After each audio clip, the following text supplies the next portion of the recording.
All right, everyone, I want to introduce the squad. Like I've mentioned to you, I have some famous golden retrievers, so these are them. This is Chief Brody. He's 9. He's an English cream golden retriever, which is why he's so white. And he's a rescue. He has really bad allergies, and his former people didn't take care of him. He was really sick, and now he's fine because we feed him the right food. So that's Chief Brody. He's named after the police officer in Jaws. This is Guacamole. Guacamole is 3, so he's our youngest one. He was just surrendered to a shelter. He's a very good boy. He's got like magic eyes. Show him your eyes, Guac. He's a little crazy though. Okay, over here, this is Swizzle. Swizz, say hi. She's just about to turn 15, so we're gonna have a quinceañera for her.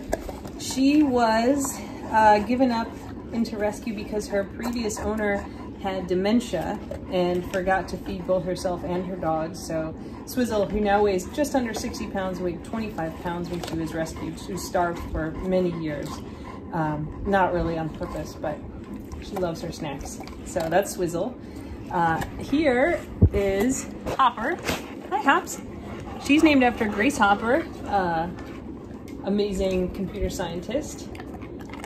Hopper we got as a puppy. She's 7 years old. Hops. Guac needs another snack. She's a therapy dog. She's a really just wonderful, empathetic dog. And then finally, Vink, say hi. This is Vinkman. She's Hopper's half sister. They have the same mom. They obviously came from a different litter. Vink is a year younger, and she's named after Peter Venkman, Bill Murray's character in Ghostbusters. She's not our smartest dog, but she's just super happy and wonderful. So that's the squad. Venkman, Swizzle, Hopper, Guacamole, and Chief Brody. There will not be a quiz on that, but we're going to talk a lot about them and what they do online, so I wanted you all to meet them. Right, Guac? Good job. Okay, so now that you've met the squad, let me tell you a little bit about the accounts that we run with them. So their handle is the Golden Ratio 4, because when we started it, we had 4 dogs all together, Hops and Venk, and then different foster dogs who we've lost since then. We're kind of everywhere. So we started mostly on Twitter, and then we've got a pretty active Snapchat, which I know is not a huge thing anymore, except we get probably 50,000 views for every video that we post up there. Twitter is, our main platform. We have probably 110,000 followers there.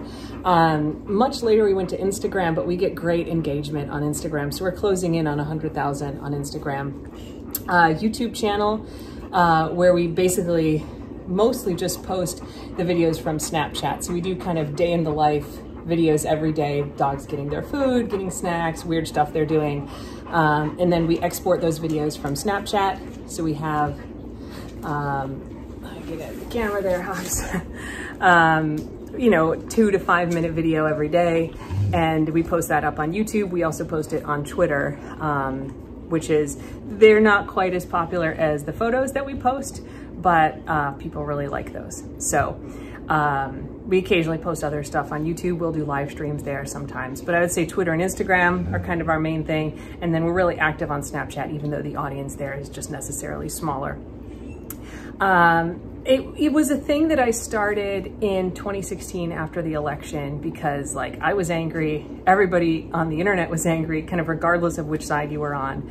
And I just felt like I need a place to go online that doesn't have anything to do with politics, that's just nice. And so I was like, 4 golden retrievers, that's nice, and everybody likes that, and people really responded to it. So it took off in a way that is not really what I expected, but has been really wonderful. So our content is very wholesome, absolutely no politics anytime. We tend to post a lot of encouraging messages, silly stuff. We don't do a lot of memes. We don't do a lot of puns. We like the post to be funny if they can be, but we're not really looking to make jokes. So wholesome, encouraging, and supportive is definitely our brand that we're using there. Yeah, the dogs have their own fans. So Hops is down here. You want to be on the camera, Hops? So, you know, people all have their favorite dogs from the squad, and we'll usually post like each day there will be a solo pic of a dog, and we used to have them like per day. So Hopper was always on Fridays. Now we kind of rotated around a little bit. And then we'll also post group shots, which people like a lot, obviously, because it's a lot of dogs in one place. As you can see from the background, we spend a lot of our time in the Florida Keys when we're not up on campus. We have a house down here. My husband lives here full time. And so we have also tended to provide a lot of kind of insight into what it's like to live in tropical paradise as a golden retriever. Hopper here, for example, if you look out in the backyard, you can go right into the water there, and she spends a lot of her time out there in the water and just damp. Yeah, you're a very good dog. Damp all the time. Here, we'll put that back up on me. Hi, you're a very good girl.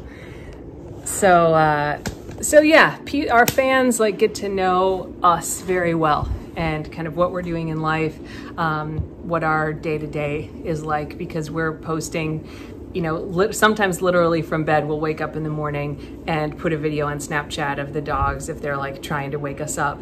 And we keep it pretty anonymous with us. So we very rarely show up in the videos. We never show up in the pictures. There have only been a couple that we've actually been in. So it's very dog focused to kind of protect our privacy as much as we can.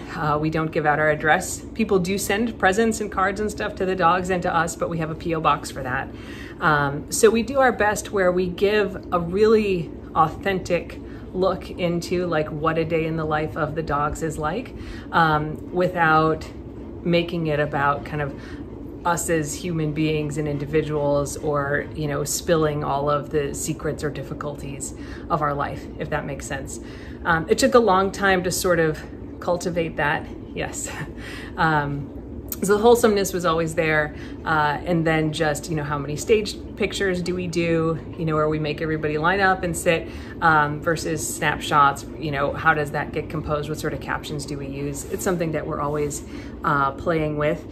We generally don't make a lot of money off the account, and that's been an intentional choice. My husband and I both have good jobs, so it's not like we need to live off the account. There's plenty of sponsorship stuff that we could do that we've chosen not to. We will occasionally do kind of little fundraiser stuff. We don't really post GoFundMes for other people, which is a common thing on dog Twitter, to share it, like if a dog needs surgery, to post that. We tend to stay out of that game. We will do, you know, like around Christmas time, for example, we do little care packages. So like photos of the squad, and we'll have them paw printed. We've done books and things, but we try to post like any stuff like that at pretty close to a break-even point for us. So like we just recently did virtual races. You could do a virtual 5K or a 10K or whatever. We had a few different races. We sold medals for that, like you'd get after a race. In fact, I've got one right over here, like this. And yeah, you like that, Hops? So we had different ones for each race, and we sold those so people could buy them. And then, you know, we sold probably 1,000 of them, spent a weekend packaging them all up in the house, printing out labels, processing everything. And we priced them as cheap as possible, because most of our fans are like high school and college age students, so they don't have a ton of extra money. We're not trying to profit on it. So we priced it basically at what it cost us to like buy them, have them shipped, you know, pay for the postage and the envelopes and all of that. You know, if we wanted to live off the account, we could certainly make different choices about that. And that's a thing for you all to think about, you know, as you're putting together influencer accounts. Is it something that eventually you want to build an audience so you can get brand sponsorships, for example? You could be an affiliate. So, you know, if you sell whatever, a certain number of things through your links, or if people use your promotion code, you get money from that. Like, that's a really common way of making money with this stuff. But like I said, it's something that we chose not to do, because my husband often says it's transferring money the wrong way, right? Like, we're doing perfectly fine financially, so people who are like sort of struggling shouldn't be sending money to us.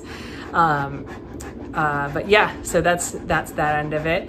And because we're not trying to live off it, we tend to let the accounts grow pretty organically. So we're not actively out there trying to get new followers. We don't do any sponsored posts or advertising with respect to it. We just kind of put it out there, and it's grown really naturally to the size that it is now.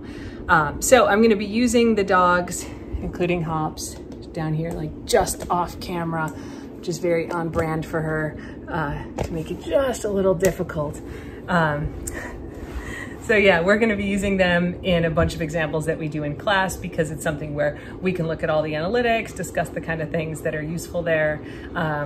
When do we have posts that do good and ones that don't do so well, and what do those look like? And so I wanted you to kind of be familiar generally with what that project is and with all the dogs, because they'll show up in a lot of the videos as we use sort of my accounts as an example. So that's enough of me talking. I'm gonna now switch over to the screen and give you a little tour of these accounts, just so you get a quick explanation of what they look like. And of course you can explore on your own later if you're interested. Okay, so I want to give you a tour of all of our accounts. I'm going to start with the dog account, since that's the most popular one. So this is Twitter. This is our main profile page here. So you can see we've got 107.2 thousand followers today. And then I had a hard time coming up with a caption for the post, which means I put emojis for today. That's today's main post that went up 5 hours ago. We do a podcast with this, which we'll talk about at some point, but I'm going to kind of leave that to the side right now, because that you can certainly become an influencer with a podcast, but you need to build that podcast audience first, which is a really different beast than building a social media audience. Making a podcast, building out of your social media audience is different.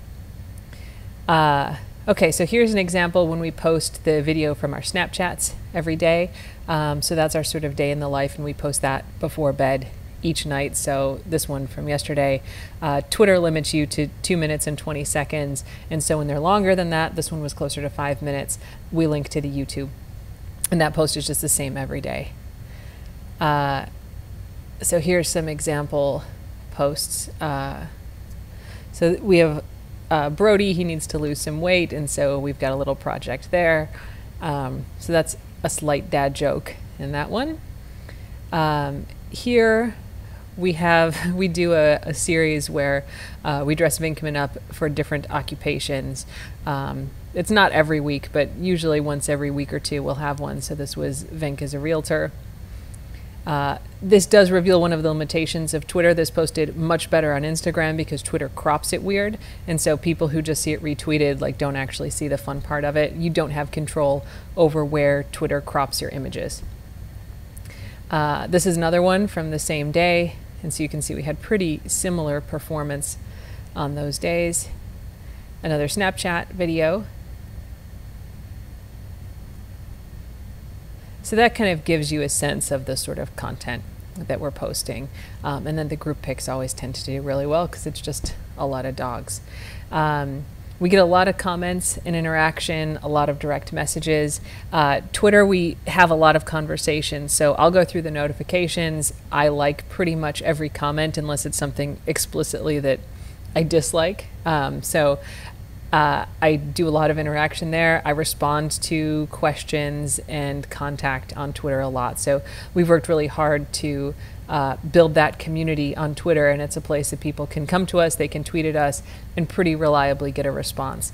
It's big enough now that I've kind of told everybody I can't reliably respond to everything because sometimes we just get overwhelmed. But usually we try, and that's allowed us to make a really nice Twitter community. No trolls on there, by the way. It's rare that they come in. Occasionally, if we have a post that goes really viral and gets outside of our community, we'll get some of that, and we're very fast and active blockers to keep those people out. Instagram is our other channel that we post all the same content on. So you can see I have my Opera browser I use just for managing the Golden Ratio account. So I don't use it for anything else, and it's just got tabs for all the different stuff that we use.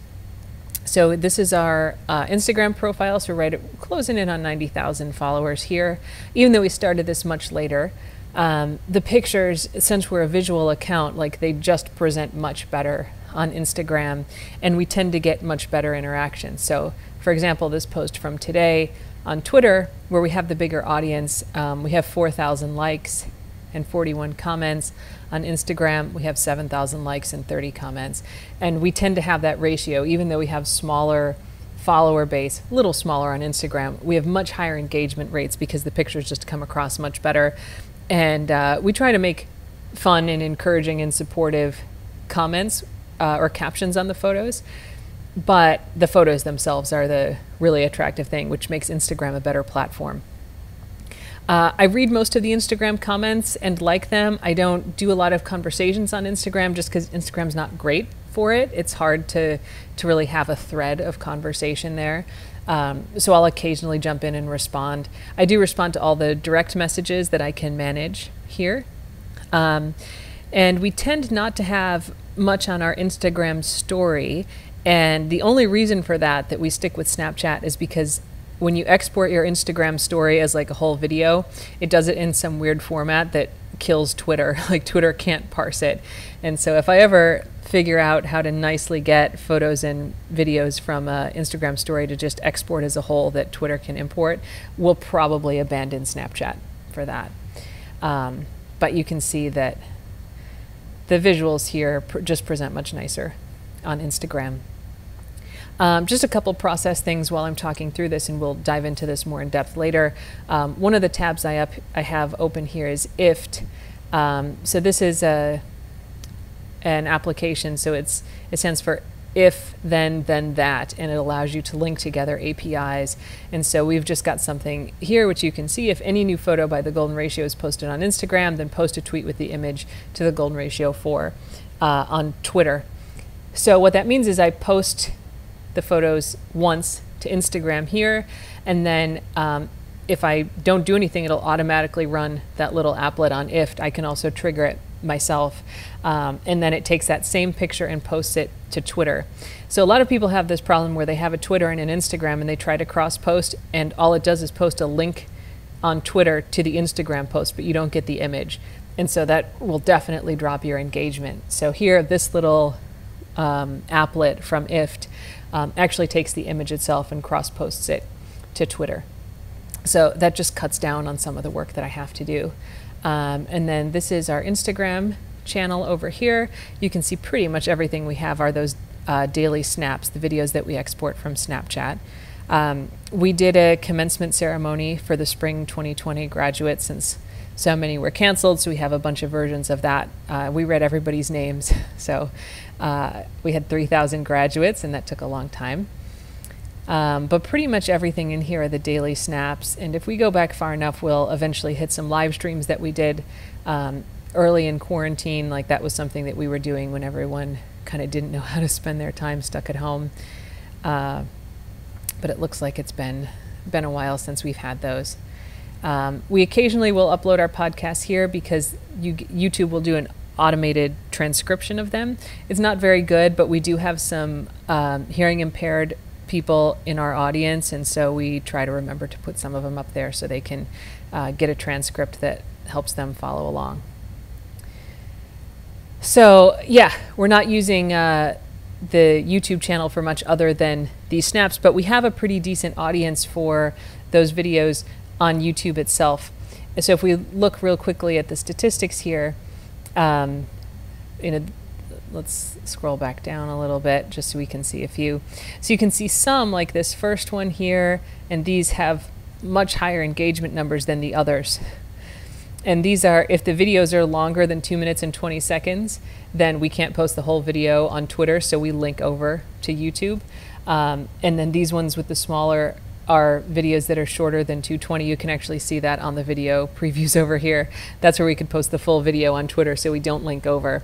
So that tells us that we've got around 900, closing in on 1,000 people who watch it every day just on YouTube. And then we will tend to get another 1,000 or so coming over from Twitter if we link it from there. So that's the main stuff for the Golden Ratio for the different platforms that we have.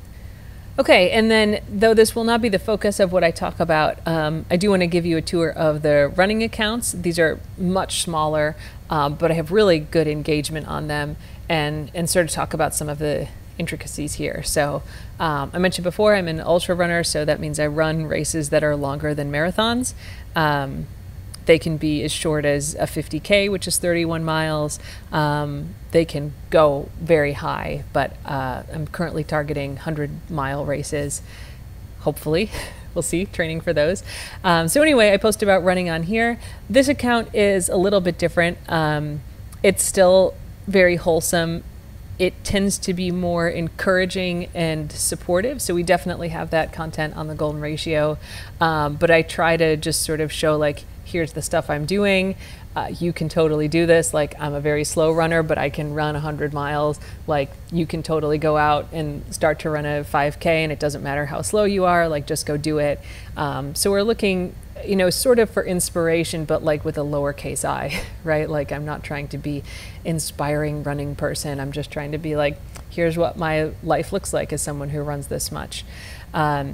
So you can see I've got closing in 15,000 followers here on Twitter. We also have an Instagram here that I'll come over to. I had started this out where I was just posting about ultra running. It didn't have any connection to the dogs. And what I found was, even without any of the dog followers knowing about it, when I posted a picture of me going for a run with my dogs, it got way more engagement than anything else I posted. So I actually changed my username to Jen Runs with Dogs, and I post a lot about the dogs with me running, but not exclusively. So on the dog account, we pretty much post dogs exclusively. Here I'll post stuff without them. So for example, this is for a 50K I did last weekend, I guess. So picture from that has no dogs in it. If we come down, so yeah, this one I ran by myself. Picture of deer from the run. Interesting stuff I see on the run. When I'm doing races, I'll sometimes live tweet those or do Instagram stories with them. And then whenever I get medals, the dogs get incorporated in there. But you can see there's a lot of posts in here that don't have dogs in them. You can also see the difference in engagement. So like, I think this is a fantastic picture. This is just some chalk art that I found when I was out for a run. I think it's a beautiful picture. It's about, you know, running. That's interesting. It got 1,000 likes, which is great.